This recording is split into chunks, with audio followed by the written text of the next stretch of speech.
Okay, we're back with another album review. This is Kiss Gene Simmons, released on September 18th, 1978.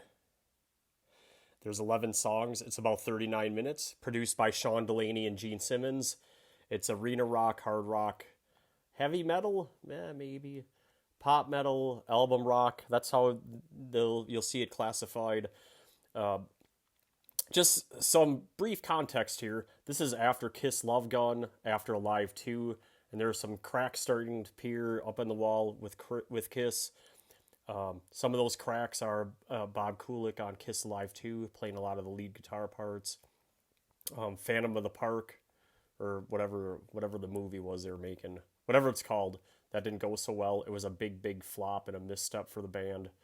A lot of drinking, drugs, people not getting along, Gene and Paul not getting along with Ace and Peter, all that stuff. Anyway, Ace wants to leave the band and make a solo record, so what they did was they decided they're all going to make solo records, and they released the 4 solo records on the same day, September 18th, 1978. And this is all before Kiss Dynasty, by the way.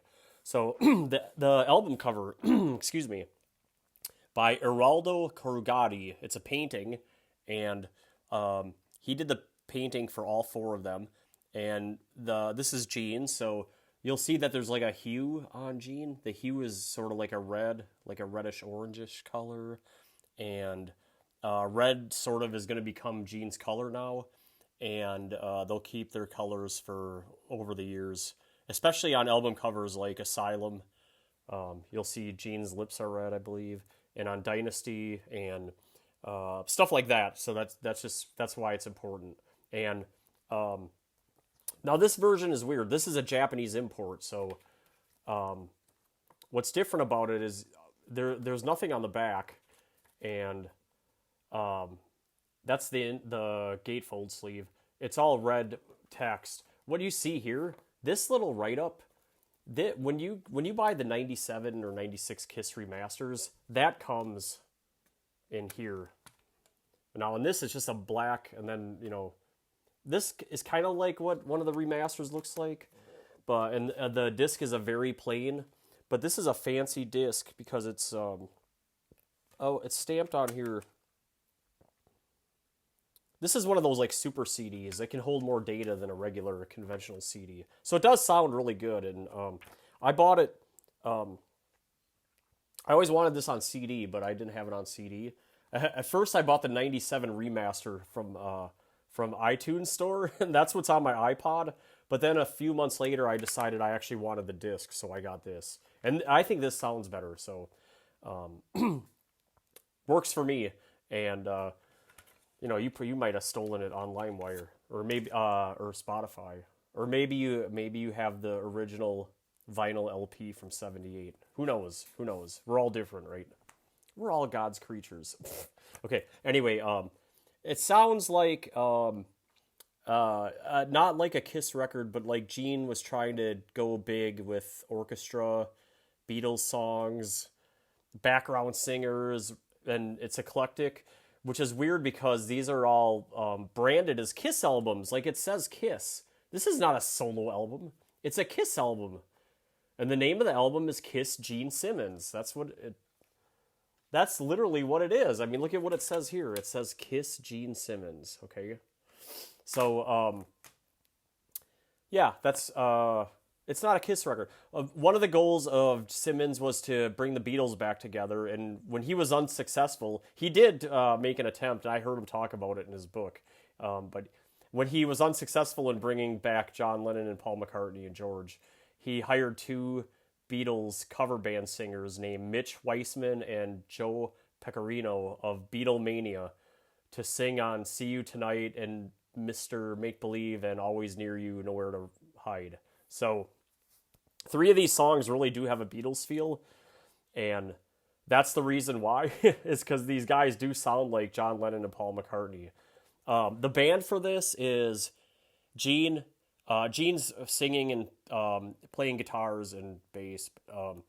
Neil Jason is the main bass player, and then someone named Alan Schwartzman is on drums. Sean Delaney, the producer, is doing some percussion.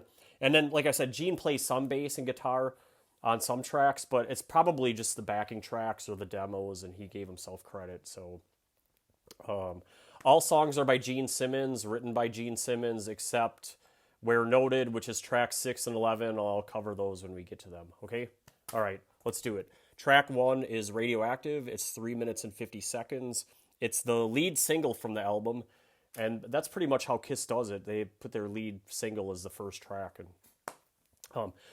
And when Gene announced his most recent solo tour, I think it was last year, there was a photo of him on Instagram.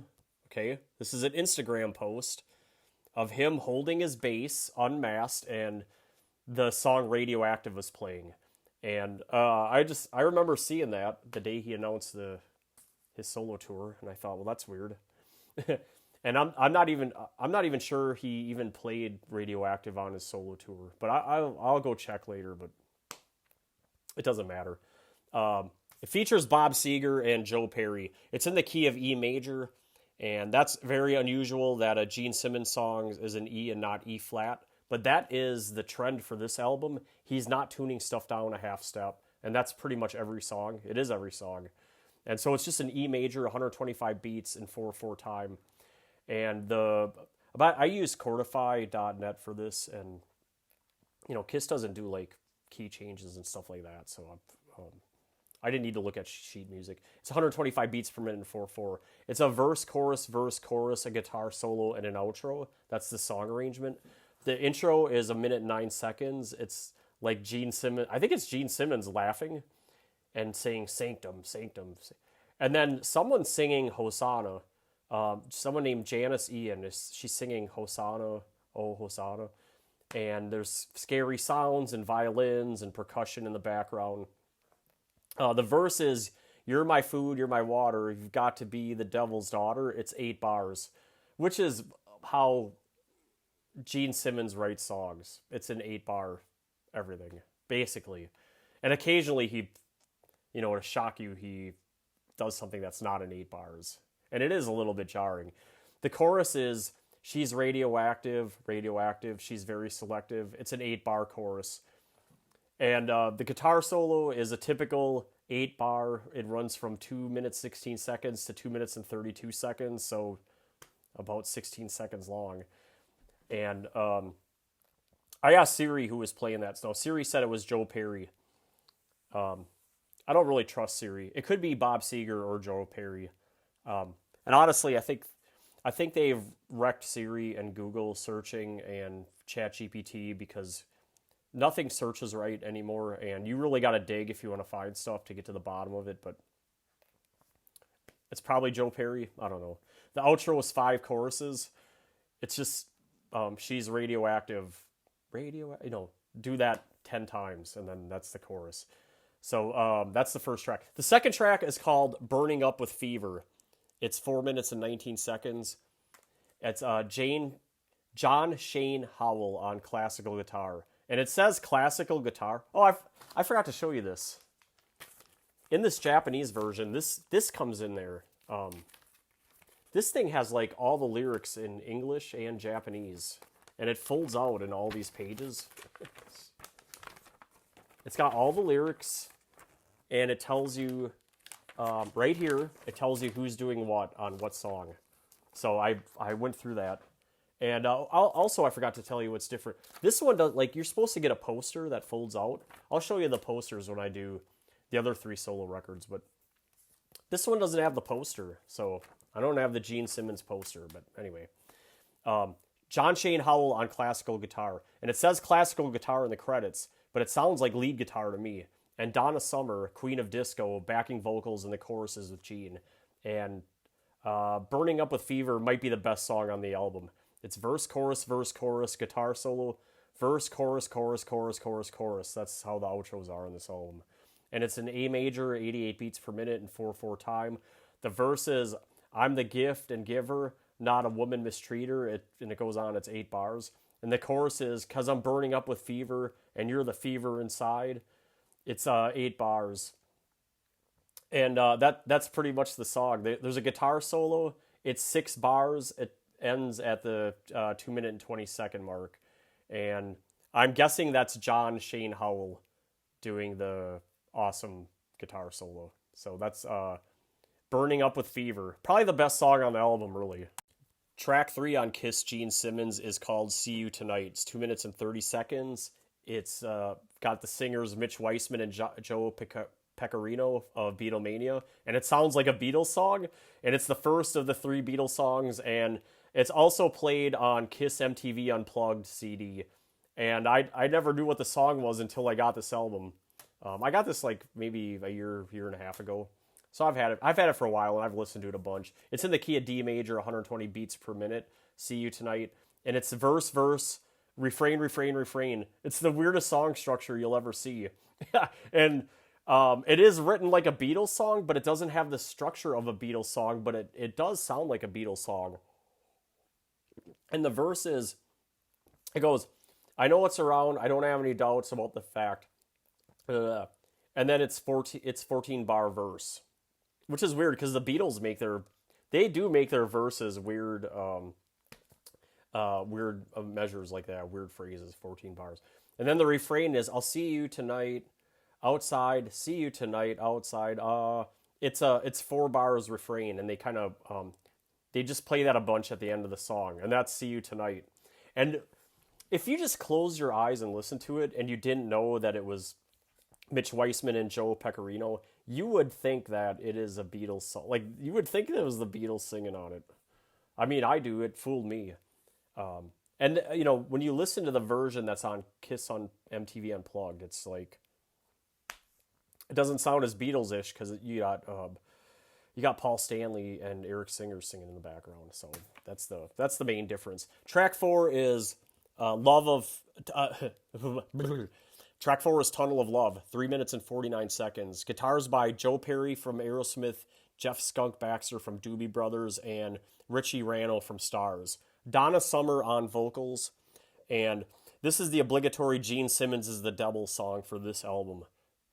Most Gene Simmons or Kiss albums have that. And Tunnel of Love is the most Kiss-sounding song on the record, and for that reason, it might be your favorite. But also, it just has really funny lyrics. So the verse is, well, if you're looking for the best baby, be my guest, at 8 bars. And then the pre-chorus is, it must have been the devil in me. You know, I don't know what else it could be. It's 4 bars. And then the chorus is, tunnel of love, let me visit your tunnel of love. 8 bars, and it you know, it doesn't take much imagination to think about what a tunnel of love is, but you know, it's Gene Simmons. He's one of the great things about Gene is he's got a good sense of humor, and you know, it comes out here. There's a solo. It runs from 2 minutes and 10 seconds to 2 minutes and 45 seconds. It's 17 bars by count, and that's Richie Rano. Now, what I had just read is he had brought in Joe Perry to play these solos and lead guitar parts for some of these songs, and he didn't like this one. He didn't like that solo, and he didn't like Baxter's from the Doobie Brothers. He brought him in too to do the solo, but they're both credited on the album. But that's actually Richie Rano playing the solo. So Richie Rano from Stars. It's a verse, pre-chorus, chorus, verse, pre-chorus, chorus, pre-chorus, chorus, chorus, chorus, and that's Tunnel of Love. It might be your favorite song on the album, excuse me, just because it sounds like a Kiss song. Track 5 on Kiss Gene Simmons is True Confessions. It's 3 minutes and 30 seconds, and it has the Azusa's Citrus College Choir singing on it. It's got Helen Reddy on background vocals. I'm assuming she has the very high voice that you hear in the song, Helen Reddy. And somebody named Richard Bear on piano, which is his stage name. It's in A major and 120 beats per minute. The verse goes, before you tell me to go, I've got to let you know how you're making my temperature rise. It's 8 bars. And then the pre-chorus part is, I'm not your social security. I'm not your star opportunity. Yeah, it's 6 bars, and it's an abrupt, rapid cut to the chorus. From the pre-chorus to the chorus, it's like a hard, shaking transition. And the chorus goes, True Confessions, that's all I'm asking for, yeah. And it's 7 bars. And That's pretty much the song. There's no other fancy solos or anything in here. It's verse, pre-chorus, chorus, verse, chorus, pre-chorus, chorus, chorus, outro, and the outro is 4 choruses, and that's True Confessions. Track 6 is Living in Sin. It's 3 minutes and 50 seconds. It's written by Gene Simmons, Sean Delaney, and someone named Howard Marks. And it features Eric Troyer on piano. It's in E major and 120 beats per minute. And the verse is, I know you write me sexy letters. And you send your pictures for my wall. It's 16 bars. You guys know this song. And then the chorus is, I'm living in sin at the Holiday Inn. I'm living in sin, yeah, at the Holiday. And it's 8 bars. And you can hear the piano, Eric Troyer, going, dit, dit, dit, dit, dit, dit, dit. That's what he's playing during the chorus. It's kind of fun. There's a jam in the song from 2 minutes and 6 seconds to 2 minutes and 30 seconds. And really, it's just an opportunity for, I'm assuming that's Gene on the bass, although it could be the band bass player. But he's playing this do do do do do do do do do do do do do, and he just does that for about 24 seconds. It's probably one of the more interesting parts of the album for an album that's not too. It doesn't have a lot of highlights or standout moments. That's one of the standout moments for me on the album, and it's the song arrangement is verse, chorus, that 24-second jam, and then verse, chorus, outro. And the outro in this case is only 3 choruses. Track 7, and we're getting into the back half of the album, is called Always Near You, Nowhere to Hide. It's 4 minutes and 12 seconds. This is the ballad on the album, and it's very unlike Gene Simmons to have a ballad. Kiss doesn't really do ballads. I mean, at least none that none that pop in my head. I mean, I guess I never really thought of it. Their songs are pretty much straight up rock songs, so to hear a ballad is a bit jarring. Again, you got the Beatlemania guys, Mitch and Joe, and then you got the college choir singing, and you got Richard Gerstein on piano. Richard Bear Gerstein. Richard Bear is a stage name, okay. And it's a ballad, so it's just 4 verses, verse, and it's in the key of E major, 115 beats. And the verse is just, I've just begun since you've gone to understand I'm the only one, and if you cross yourself at night. And that's pretty much like the song. The refrain is, I'm always near you. And when you add the verse and the refrain, it's a 20-bar full verse. And I guess the biggest standout moment in this song is, and it's not really standout, but it's unique for a Gene Simmons song. In the coda, Gene sings in a very high voice, and I guess that's the sort of like the unique moment of the song. Track 8 is called Man of a Thousand Faces. It's 3 minutes and 16 seconds. Probably the most boring song on the album. There's a big schmupsy orchestra in the background, and the song structure is verse, refrain, verse, refrain.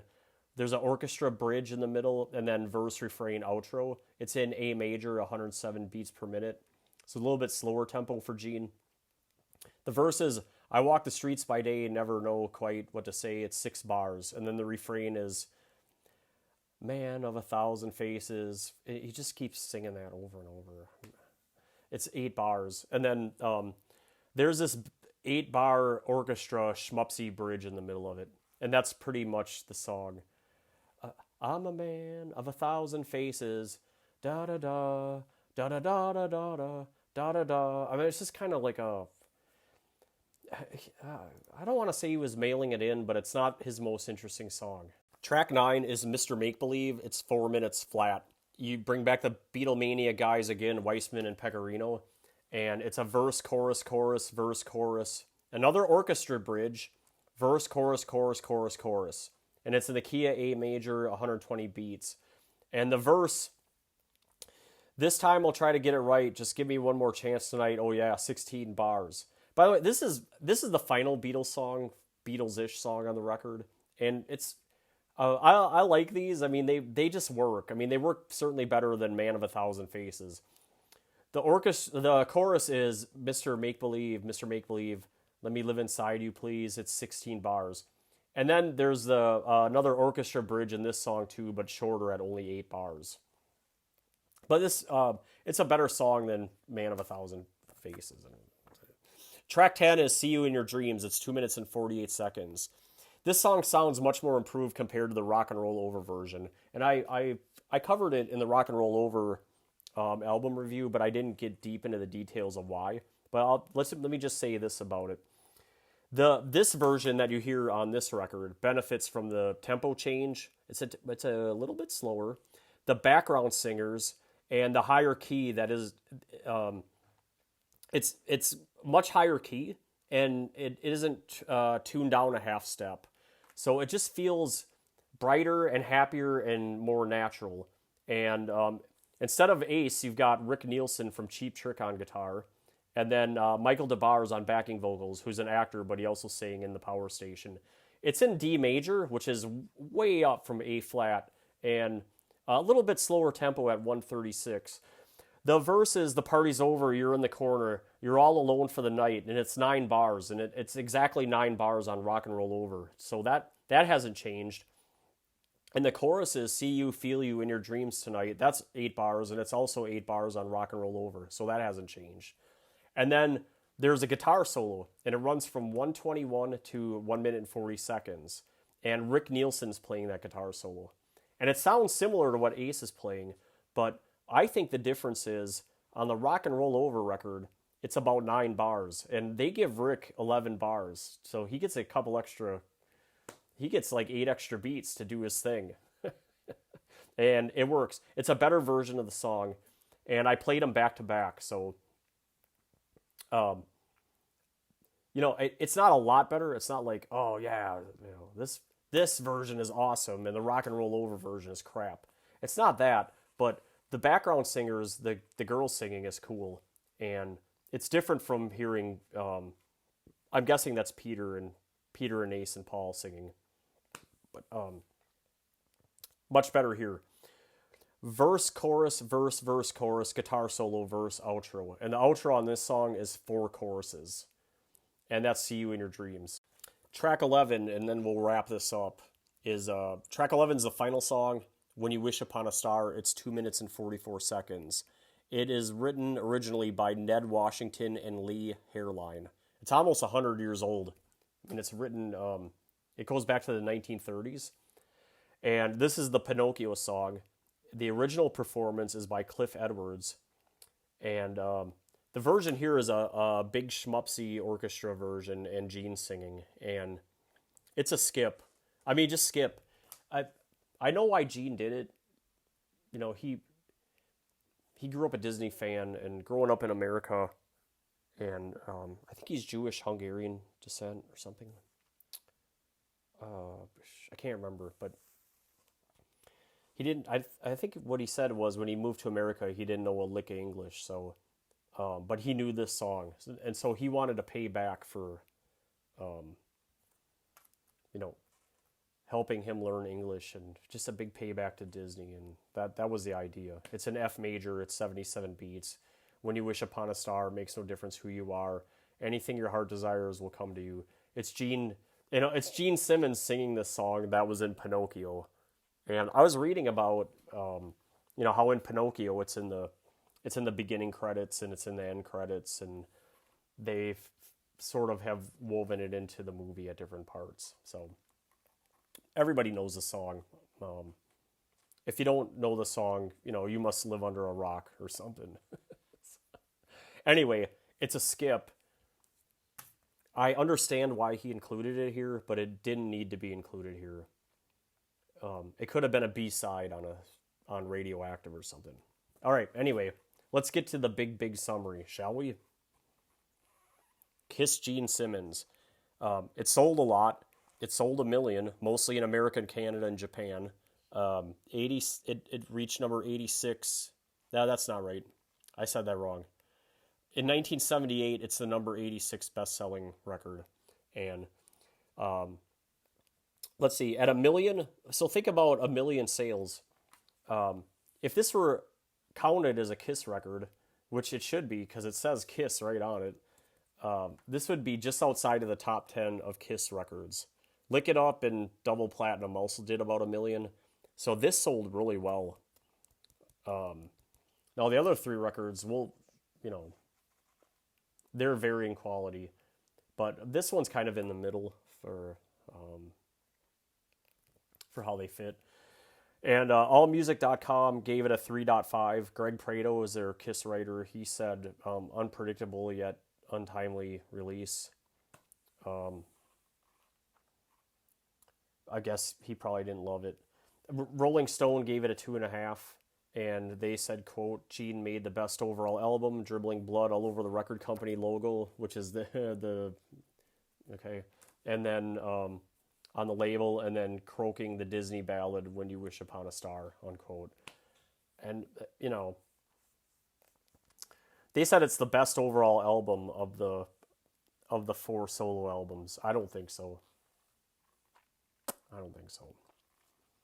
But it's a good album, and I bet it sold a lot just because people associated Gene Simmons with Kiss the most, and they thought, well, he's the main guy in the band, so I got to get that album.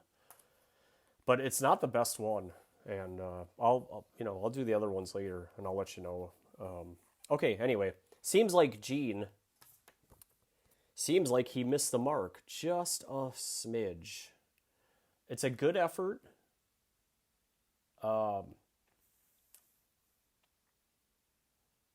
It's a good effort, but it's not like an A+. It's not a masterpiece, okay? All right. Been working hard here lately. If you like this, you can hit like, or you can subscribe, and if you have a question or you want to comment, you can leave a comment and I'll respond to your comment. And if you think I got something wrong, you can leave a comment and you can correct me, or maybe you just disagree with me, or maybe you think my counting is bad, or I don't know anything. You can just leave a comment, and I'm happy to interact with you.